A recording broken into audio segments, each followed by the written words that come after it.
Ik wil allen reizen en welkom heten, die van jou tot deze Pinjsten ondag hartjen. Mijn naam is Johnny Loewen en ik zei dat voor een grote verjaardag aan hier van jou de boodschap ver te brengen. Het thema van wat ik van jou reden wil is van Pinjsten. Waar we opvangen met een gebed. Himmlische Vader, we komen van jou und des Pinjstdag verdienen zijn die dank voor dat Erlösungswerk durch Jesus Christus en voor de schenking van den Heiligen Geist, der an uns der Heiligung schafft. Wir danken dir für die wunderbare Führungen. Sieh mir uns von dir, wenn wir dein Wort betrachten, merk unsere Ohren und unsere Harten auf, te Wort dein Wort uns lehrt. Leih deine Wort an mein Mühl, dort ich mag reden, was dir gefällt. Das für wir dir mit Dank sagen, im Namen von Jesus Christus, unserem Leben Heiland. Amen. Wir werden von dir ein paar Dinge von den Pinjsten-Geschichten betrachten. Wir wollen meistens in Apostelgeschichte Kapitel 1 und 2 lesen. Den ersten Punkt, was wir wollen übergehen, ist, was wird das für eine Zeit in Jerusalem, als der Heilige Geist auf die Aposteln kam. Das Pinjstfest wird 50 Tage nur das Passafest gefeiert, was wir Ostern haben. Dort wird ein von den 3 Hauptfasten, was die Juden feiern. Jerusalem, wo es ein sehr Fall gewesen über das Passafest, als sie Jesus gekreuzigt haben, und dann auch als er vom Tod abstund, nur 3 Tage. Du wird sicher sein, eine große Vertal und Abrühe gewesen in Jerusalem, von was hier passiert wäre. In Lukas 24, Vers 18, wo Jesus die 2 Jünger hingewiesen und Emmaus bejehen, den er anreden, früher von was die Jünger hielten, du beschriftet ihre Antwort so steht. Da frug am Cleophas, einer von an, bist du die einzige Fremde in Jerusalem, der nicht weiß, was diese Tag passiert ist? Nu dit nu, wird alle Mann gewusst haben, was hier passiert wäre. Jesus wird dann nach 40 Tagen abgeirrt und offenbart sich zu seinen Jüngern und dafür hat er im Himmel. Aber er hat er im Himmel vor, bestellt er und seine Jünger, dass sie sollen in Jerusalem bleiben. In Apostelgeschichte Kapitel 1, Vers 4 und 5 schrift dort, und als er mit am Taub war, befahl er an, nicht von Jerusalem wegzugehen, aber zu warten, was sie dort kriegen würden, was der Führer versprochen hat, wovon, sagt er, je mich haben reden hielt. Weil Johannes deed mit Wutter, je aber sollen am ein paar Tage mit den Heiligen Geist gedeiht worden. Die Jünger können dort noch nicht verstehen, nur was Krieg sie lernen sollen. Als Jesus dann im Himmel gefahren wird, gehen sie nach Jerusalem und bleiben dort taub. Wieder in Kapitel 1, Versen 13 und 14 schrift dort, und als sie terugkamen, gingen sie auf den Beinen ihrer Stufen an, wo sie sich abhielten. Du wirst Petrus, Johannes, Jakobus und Andreas, Philippus und Thomas, Bartholomäus und Matthäus, Jakobus, was Alphaeus ihn sehen wir, und Simon, der Zealot, und Judas, was Jakobus ihn sehen wir. Diese waren sich alle einig im Gebet. Dort schloss auch an die früheste Maria, Jesus seine Mutter und seine Brüder. Everdem wir die Zeit für das Pinjstfest gekommen. In Jerusalem war es ein sehr Fall gewesen. Dort wo die Israeliten ihre erste Frucht von ihren Ernten in Jerusalem abfreundeten. Viele Menschen, die in Jerusalem waren gewesen für das Passafest, waren antreten nach Jerusalem gekommen für das Pinjstfest. So, ich will den zweiten Punkt gehen. Was passierte dann den Tag? Und dort waren wir in Apostelgeschichte Kapitel 2, Versen 1 bis 13 lesen. Dort schreibt es das. Als der Pinjstdag dann kam, waren sie alle auf eine Stadt. Und plötzlich hielten sie, selbst im Sturm, ein rügendes Geluid vom Himmel, so dass im ganzen Haus die Hirten wir, wo sie sollten. Dann sahen sie mit einmal Zungen, aus vom Vier, und die sahen sich ab jeder einem von an. Sie wurden alle mit den Heiligen Geist gefüllt und fingen an, in andere Sprachen zu reden, dann als der Geist an dort möglich macht. Da wohnten dann in Jerusalem Juden, gottesfürchtige Männer von allen Ländern unter dem Himmel. Als sie das Geluid hielten, kamen ein groot Teil verwildet taub, weil sie hielten, dass sie in jedem seine Sprache reden deuten. Ganz verwundert frugen sie, sind nicht all diese, die reden von Galiläa? Wo ist das dann, dass wir die in jeder in seine Sprache hören? Parther und Meider und Elamiter, die wir in Mesopotamien und in Judäa wohnen, in Kappadokien, in Pontus und Asien, Phrygien und Pamphylien, in Ägypten, in dort Port von Libyen, dort die Kyrene gehört, in Utländer von Rom, Juden, in Mätjuden, Kreuter, in Araber. Wie hören die in onze Sprach von Gott seine große Wunderworten reden? Verwundert und verwildert fragen sie einer dem anderen, was jaft het nach? Der andere aber haben ihren Spott, dort Eva und Säden, der haben zu viel Wein getrunken. Vers 1 sagt dort, sie waren alle taub auf eine Stelle. Die Jünger haben dort gefragt, was Jesus an ihnen bestellt hat, dass sie sollen taub in Jerusalem bleiben, bis sie mit den Heiligen Geist gedeupt werden. Als der Heilige Geist dann ab ihnen kam, wird du ein großes Geluid. Als wenn du ein Sturm wird. Der Heilige Geist betekent zijn kom auch mit Tongue, zoals von Feuer. Und saat sich auf jeder einem. Das ist, wo wir verstehen, wo Gott die Kirche in den neuen Bund anfängt.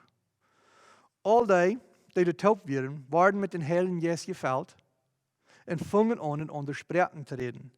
Das ist, wo die Jünger dort openbaart wird, was Jesus in Kom te bedienen hat und wo wir Vergebung können haben. Als die Menschen, die in Jerusalem waren, dort geluid hadden, kamen ein groot Teil verwille taub. Und dann hörten sie die Jünger in ihre eigene Muttersprachen reden. Die Menschen waren al sicher, sind sehr abgerecht gewesen von das rügende Geluid. Und dann hörten sie alle Jünger in ihre Sprachen reden. Da wurde ihnen sehr verdächtig gemerkt. Wer wird es Jesus?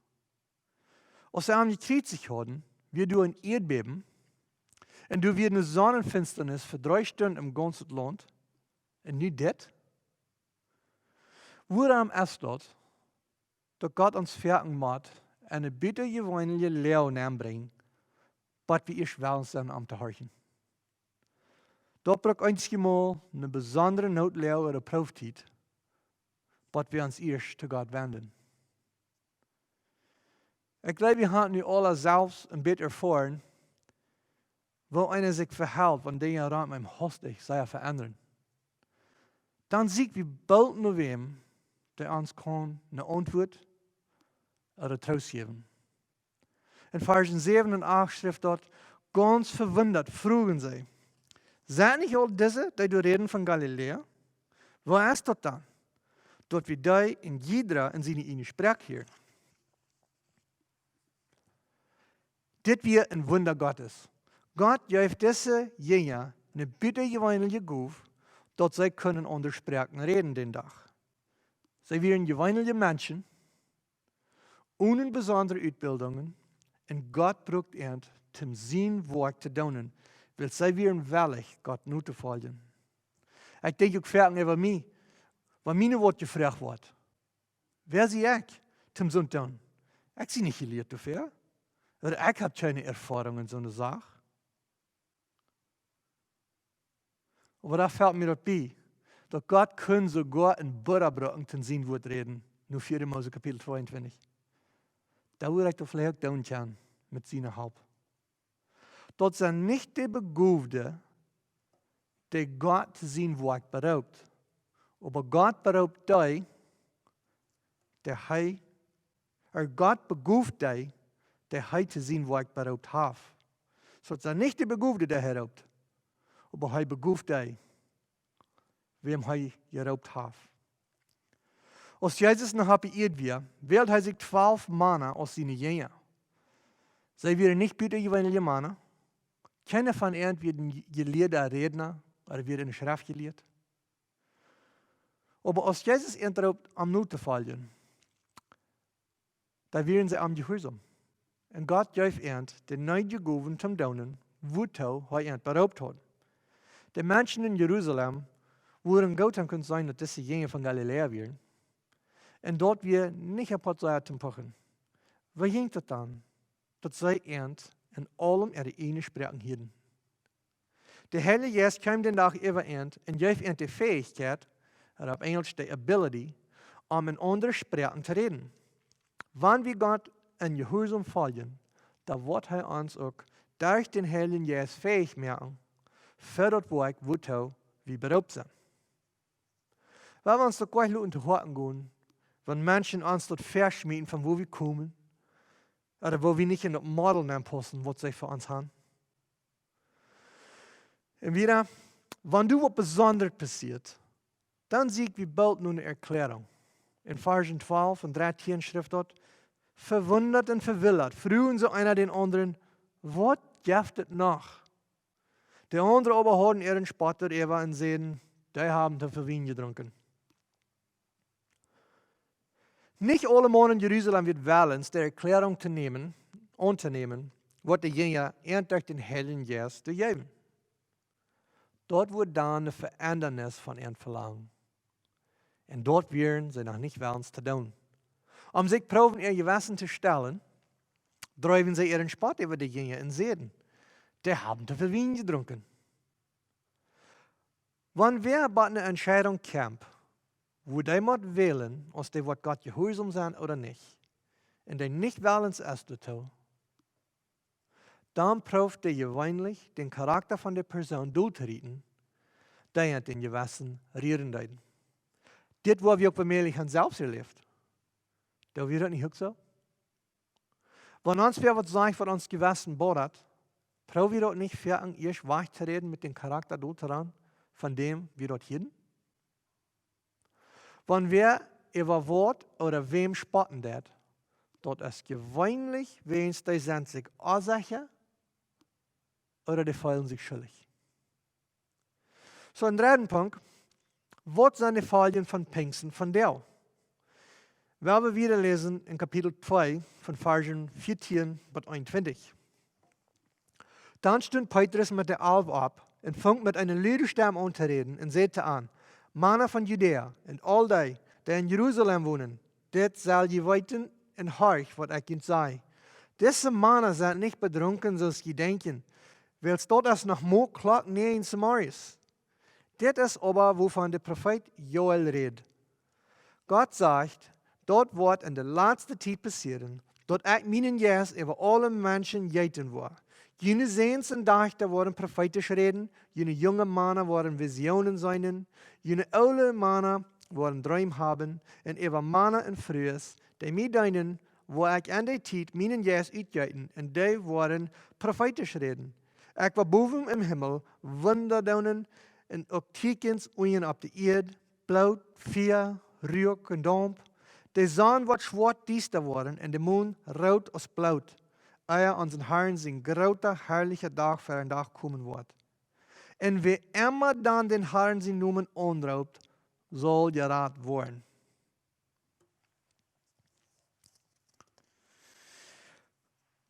Petrus stond ab mit der Auftaub und fing zu den Menschen durch eine Botschaft zu geben. Das erste Part, wo Petrus du klar macht, wird sie nicht betrunken werden, weil sie wieder noch mal klar nicht in Samarias. Petrus ging dann über nur die Prophezeiung von Joel. Das wird verstanden als eine Weltprophezeiung. Weil es in Vers 17 schrift dort, Gott sagt, dort wird in der letzten Zeit passieren. Nur das nur, fängt der Anfang von dort eng durch an den Pfingsttag an. Aber diese Zeit wird der Heilige Geist noch nicht auf alle Gläubige gekommen. Im Alten Bund fällt der Heilige Geist mal gewisse Menschen für eine gewisse Abgabe ab eine gewisse Zeit. Zum Beispiel, der Rechter in Israel waren mit dem Heiligen Geist gefällt, um eine besondere Abgabe zu vollbringen. Der Heilige Geist kann er nicht verlassen.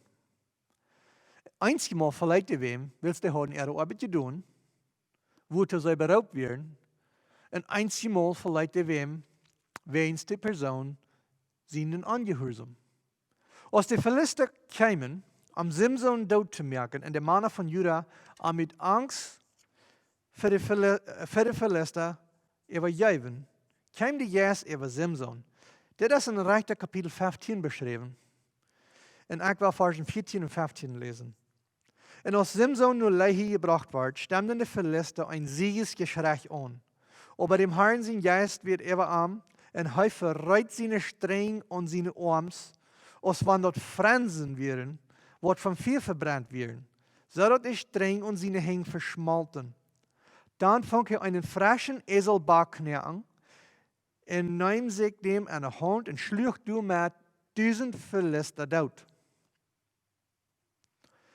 Simson wird von Gott berufen, die Israeliten von den Philister vrij te redden, von ihren vrij te maken. Sie werden dann unter ihre Sklavschaft, sie werden dann unter ihren gebunden. Wenn er jetzt über Simson kam, dann hat er eine buitengewoonlijke grote Kraft. Als Simson zijn geheimnis zu der Delilah sieht und sie ihm dann seine Haar aufschneidet, wegen Simson sein Angehorsam, verleiht der Heilige Geist an. In Richter Kapitel 26 schrift dort so. Dann ruft sie an, Simson, der Philister. Als hij dann vom Schlaf abwirkt, dachte hij, ik wil vrij gaan zoals vorher en wil me losrieden. Aber hij wist dort nicht, dass der Herr am verloren hat. So können wir noch viel mehr lesen, wo der Heilige Geist kam im Alten Bund. Gott, der Heilige Geist, wohnte wegen auch manche Israeliten, aber seine Gegenwart, oder seine Präsenz, dort wird in die Bundeskiste. Dit ist ein großer Unterschied zwischen dem Alten Bund und dem Neuen Bund. Durch den Pfingsttag kam der Heilige Geist und sah sich auf die Jünger und wohnt an ihnen. Das ist, woran wir das verstehen, als der Anfang von dem Neuen Bund in der Würdigkeit Anfang. Versen 17 und 18 redet von was durch den Tag passiert. Dass der Heilige Geist über alle Gläubigen an Jesus Christus ausgegoten wird, die durchtauft werden. Du wirst kein Unsein von der Person. Dort hält sich gleich auf das Sehens, Dachter, Junge, Aule, Männer oder Frühes werden. Der Heilige Geist kam auf uns alle. Dann in Versen 18 bis 20, die beschrieben von was noch in der Zukunft wird kommen und den Tag von dem Herrn. In Vers 21 ist eine Trostfrage von uns alle. Durchschrift dort, und wer immer dann dem Herrn sein Namen anruft, soll gerettet werden. Diese Vers sagt dort klar und einfach, wer und wo wir gerettet wurden. So, ein letzter Punkt, wo ich will übergehen, ist nach, was ist den Heiligen Geist in der Rolle von dir? Erstens, der Heilige Geist wirkt in uns die wahre Geburt. In Johannes Kapitel 3, Versen 5 und 6, wo Jesus mit Nikodemus redet, schrift dort, Jesus sagt, ich sei dir die Wahrheit. Wer nicht durch Worte in Jesus geboren wird, kann nicht in Gottes Reich kommen. Wort vom Fleisch geboren wird, ist Fleisch. Und Wort vom Jesus geboren ist, Wort ist Jesus.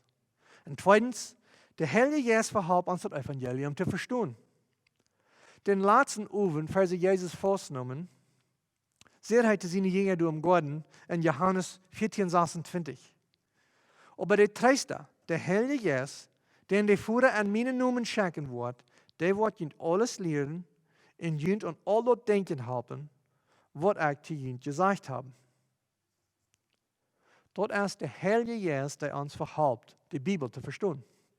Drittens, der Heilige Geist verhalft uns zu beten. Dort schrift, in Grut so halbt der Geist uns in unsere Schwachheiten, weil wir weiten nicht einmal, wo wir so reich beten sollen. Aber der Geist betet für uns mit so einem Gefallen, dass wir nicht wir dafür haben. Und hij, der unsere Horten unsieht, weit wird der Geist im Sinn hat, weil der Geist betet für die Heilige, doen aus Gott dort gefällt. Nach Römer 8, Versen 26 und 27. Viertens, der Heilige Geist verhalf uns, ein neues Leben zu führen. In Galater 5, Versen 16 bis 18, du schrift dort.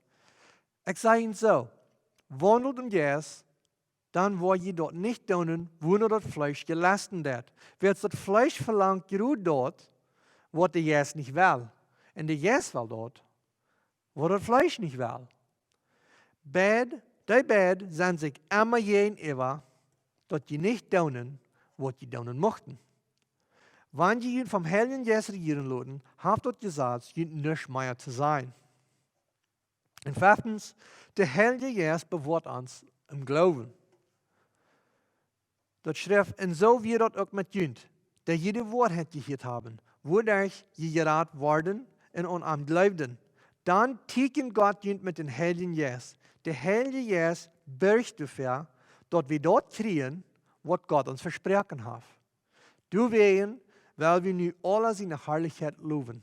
Nur Epheser 1, versen 13 en 14. Dit zijn nog maar een paar dingen wat de Heilige Geest in de geloofje deed. Wanneer we dit een beter verstaan, dan is ons dat duidelijk, waarom Jezus te zijn jingen zegt, dat het beter weer dat hij treedt om Himmel voor. Wanneer hij treedt om Vader ging, dan wordt hij den Tröster schenken. In Johannes 16, vers 7, du zegt Jezus, aber ik zei in de waarheid, verjunt is dat goud, dat ik weggoe. Wels wanneer ik niet weggoe, komt de Tröster niet naar junt. Wanneer ik aber goe, wo ik u den schenken. De Heilige Geest is nu wonend in iedere gelovige persoon. In 1. Korinther 6, vers 19 schrijft Paulus, weet je niet dat je Körper een tempel voor den Heiligen Geest is, der in je woont, indem je van Gott haben, je ihnen je selbst nicht. Wils Gott ons heeft den Heiligen Geest geschenkt, wordt hij ons verhelpen zo te leven als Gott dat gefällt. Daarom krijgen we de nieuwe kracht, moed en vrede om jede dag voorwaarts te gaan in ons leven en in onze geloven. Weil we aan gehoorzaam zijn en gehorchen en niet zijn stem uitlachen met het geluid van de wereld.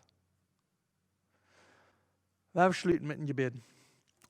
Himmlische Vater, we danken dir, dat du ons den Tröster, den Heiligen Geest geschenkt hast. We danken dir, dat we dadurch arm kunnen in vrede en getroost leven, sogar wanneer een grote storm om ons tobt. Verhelp ons, die nu te volgen en te alle tijd, en dien wordt ook gehoorzaam zijn. Dit vragen we in Jezus in heilige naam, met dankzeggen. Amen. Ik wil allen nog een gezegende Pinjsten en een goede week wensen. Dankzij.